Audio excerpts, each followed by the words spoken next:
Hi, my name's Dave Cowan. I'm Director of Outreach at BridgeOutreach, and with me is Carrie Reed, who is our team leader for our strategic partnership with Breaking the Chains. And over here are the two co-founders of Breaking the Chains, Deborah Rush and Tiffany Apodaca. How are you two doing today? We're good. Thank you very much. Tell us a little bit about Breaking the Chains, if you will. Breaking the Chains is a local 501c3. We provide healing, hope, restoration to survivors of human trafficking. Anything to add to that, Deborah? Yeah, we're one of the direct service, boots on the ground, comprehensive providers that really is there from point of rescue on through to transformation. Awesome. So you were our great giveaway for 2019, and our congregation gave sacrificially for a fantastic cause in human trafficking. And can you tell us what's happened with the money since we handed you the check in January, I think it was? Well, I have to say that it was just such an extraordinary blessing that we didn't even realize the impact that it was going to have. I don't think any of us understood what awaited us in 2020. So what the Bridge was able to do for us became this incredible cushion, far beyond the needs that we had presented to the church. I know that the church was so passionate about coming in and rescuing lives, and we were able to give numbers and tell you what we do on a day-to-day basis. Unfortunately, with the social unrest and COVID-19, we've seen a 60% increase in cases of human trafficking and a 62% increase in clients coming through our front door. And without the monies given to us by the Bridge Church, we probably wouldn't have been able to meet those needs. Wow. And then through additional sacrificial giving throughout this year, we just presented another check to you just a couple of weeks ago. How's that helped you? Oh, that has been just a tremendous blessing. Once again, with everything that's going on, our resources have been stretched to a point that none of us realized was even possible. And having that $7,000 come in at just the right time, just enough to get us in through the end of the year and help us begin to push into next year and what the services and the clients and what their needs are going to be next year. We're able to focus on that now rather than having to worry about how we're going to get through December. So can you guys share with us how exactly COVID-19 has impacted Breaking the Chains and what that's looked like for you over the last several months? So the challenge for our clients specifically during the 2020 COVID is many, if not all of them, did not have a job prior to coming and getting any resources or anything from us. And many of them did not receive that nice big $1,200 stimulus check, right? So Breaking the Chains kind of became the emergency resource place per se. So when food was short, PG&E need to be paid, cars, we do that anyways on a normal basis, but this, as much as our services increased 60%, I would have to say that we also increased in helping our clients in those specific areas to kind of help them financially through it all. So if something was to come up and they came to us, then we became that extra money for them, especially if they did have jobs right now and that unemployment, you all heard the horror stories, unemployment took months, if not longer than that. So we really just had to come in and financially be those people to help them. Of course, because our primary goal is to keep them from returning back to where they came from, correct? Yes, absolutely. And I think that what's also really important to add is our minors, our kids. I think our kids were most greatly impacted by COVID. As with our children, our kids lost the only ability they had to really have a social break or to be able to emotionally release themselves. If that people don't understand how critical it is just for a kid to go hang out with their friends, to be able to go to the movies, right, to go to the mall. As long as everything that's happening in that atmosphere is healthy, it's exactly that. It's a very healthy, emotional, social environment for that child.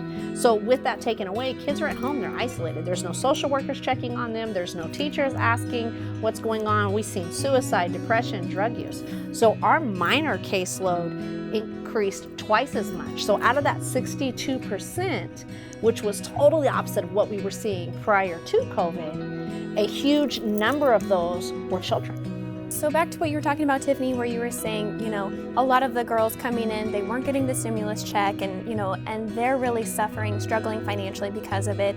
And you guys as a nonprofit, and we know like around Fresno, so many places have been struggling financially. How has it affected people's giving and your budget personally? Because you're trying to give out of your budget to these girls who really need that help.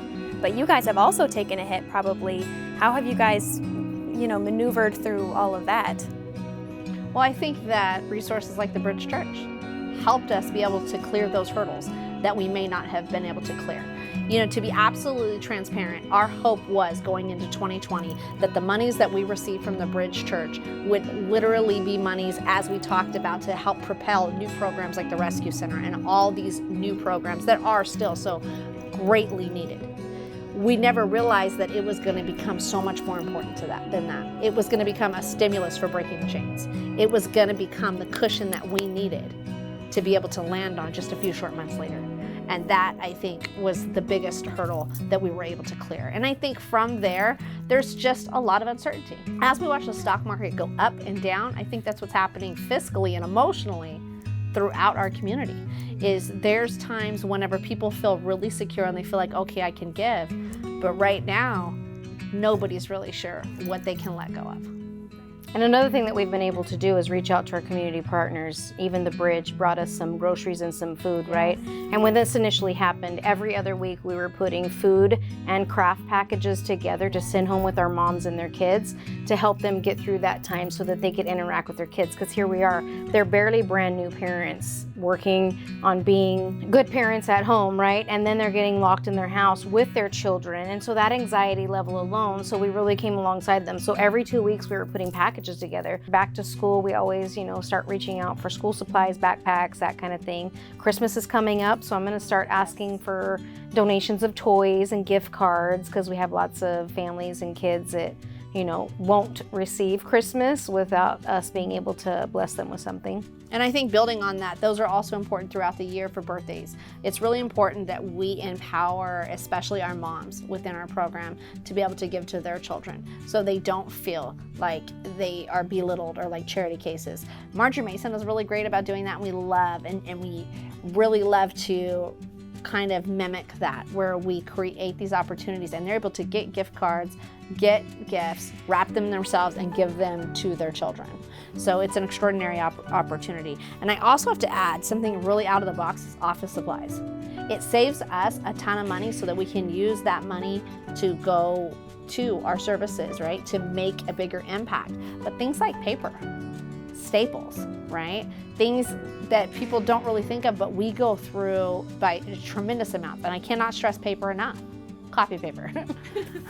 We have lots of classes and lots of things going on, and that printer runs non-stop. So those practical things that you use up daily that donators don't think. And I want to say one other thing too that's really huge for us is new underwear for every size, for children through adults, new underwear and socks. So women intimate apparel, and for our children, socks and underwear, brand new. Obviously those aren't things that we want to give used.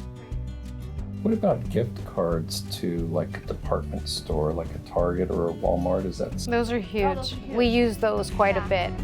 We have lots, Walmart, Target, Kohl's, those that we can stretch those a lot further, because even sometimes if we're able to contact the manager, then they'll either match it or they'll give us like a discount off. So. Especially your discount stores. So your discount, because you can get more for your buck. So the ones that people don't think about, like Dee Dee's discounts for clothes when we're going to back to school, Walmart, Target, like she said, Kohl's, Ross. These are really great places to get discounts, because even if it's only a $50 or a $20 card, the chances of them still being able to go in on $20, you can still get 2 complete outfits.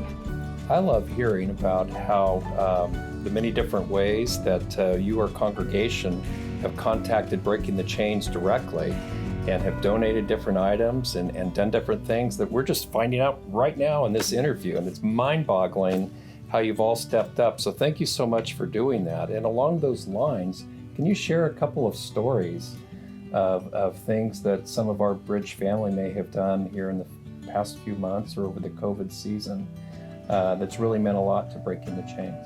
I think the most unique was the teddy bears. We were approached by a couple who has an extraordinary amount of stuffed animals, and they wanted to help. And they were able to get some of our clients through Valentine's Day, Easter, even birthdays. We've been able to give out some of these gifts. And it's something that is just unique to them. And it became an incredible resource and an incredible sign of hope and love, especially in the difficult times that we've been facing. That's cool. So, Bridge family, if you have items that you think Breaking the Chains could use, please give them a call directly. You'll see the website and the phone number right below my finger, and ask them for, let them know what you have, and they could tell you if they've got a need for it, and bring it on over and give it to them.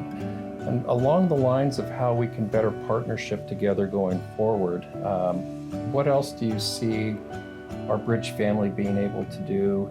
Maybe it's feet on the ground, whatever that could look like to better help you with our common goal of getting rid of human trafficking in the Fresno area. Well, boots on the ground is always incredibly important. So if you have a special talent, an area that you feel like you have been wanting to help out in, just call us. It's really some of the things that you think will not be beneficial are the most beneficial. Other areas we're looking for help in include class facilitation online. Now that we have this new normal with Zoom classes, it's actually given us a better ability to create more classes and more classrooms and more opportunities. So if you're wanting to do a cooking class, you're wanting to do some sort of craft class, if you want to get involved and go through specialized training with us to do one of our more in-depth trauma classes, come see us, talk to us, come to a volunteer orientation. We still need that. We'll hook you up with all the equipment that you need and help some of our kiddos either with fun activities or trying to process some of the incredible trauma that they've experienced. Great. I know one of the other things that we've been coordinating with multiple parties is the potential to come in and do a larger serve project in the near future, where we're going to be beautifying some areas that have been historically known to be the high trafficking areas. And so in that beautification effort, it would hopefully help get rid of some of the trafficking in those hot spots. Is there anything you might be able to add to that? I think that it's really important to know that evil thrives in the dark. So whenever you bring light to that space, it has no choice but to flee. And so as partners, if the Bridge wants to partner us with prayer walks, just even smaller opportunities outside of when we do the beautification process of continuing to have a presence out there, Breaking the Chains is out there all the time. We'd love for you to join us. So we have outreach teams that we're using prior to, that we're beginning to redevelop and go out and just connect with that community. And again, be the light to chase out the darkness. And I really love that, because I think a lot of people, when they see your ministry and what you're doing, they see that there's a need there, but they don't know how to get involved because they're like, I'm not qualified. I don't know what that lifestyle is like. I've never been in that situation. I feel like I'm going to make things worse than help out, and like, what word of wisdom could you give to those people who are scared to get involved because they don't know, what spiritual gifts they have that could contribute to your ministry? What wisdom do you have to share with people who might be like letting their insecurities get the better of them? So I actually wanted, and I'm glad that you asked that question, because one of my things that I really wanted to say is mentors, right? And it doesn't take any special gift just to love someone and give them an hour of your time a week and just to pour into them. They are not used to having healthy relationships, period. And if there is just one person who is willing to commit to that person for the rest of their life and just be that person for them, that makes a tremendous difference in the way that these girls are able to be successful all the way through life. So it doesn't even have to be any spectacular gift that you have. If you just have the ability to be kind and loving and non-judgmental, right? Then that in itself is a gift that I think all of us carry, especially if we have Christ in us. I think, shameless plug, if you've read my book, A Cry of the Heart. Okay, well, hands down, everybody's favorite character in that book, who is a real person, is my mentor, Sharon Hort. She is now pushing into her 80s, and she was in her 70s working with me every single day. And this is someone who, by her own words, never experienced an ounce of pain, felt like she came from this perfect cookie cutter family and had nothing to offer somebody like me. but it was that exact experience that I needed. I needed a lot of her light. I needed that. And so many of our girls do need that. And I think what you said is epic, right? I love that she brought that up, is people feel like, well, I haven't experienced that. How can I mentor someone that I don't have the same experiences? Well, the whole point is for you to pull them into your world so we can get them out of theirs. Thank you guys for sharing with us everything that you guys have been doing. It's so encouraging to hear about what Bridge Church has been doing and their continued support. Thank you, each of you who have given. If you want to give more or start giving, if you want to get involved in any way, be sure and call that number on the screen or check out the website. There are so many ways that we could use your spiritual gifts, that we could use your generosity. So be sure and contact Breaking the Chains. Let them know you're with Bridge Church, because we want to stay engaged with this as much as we possibly can and keep breaking those chains together. Thank you so much for your prayers and your continued support. And thank you guys for joining us today. It was so great to get to talk to you.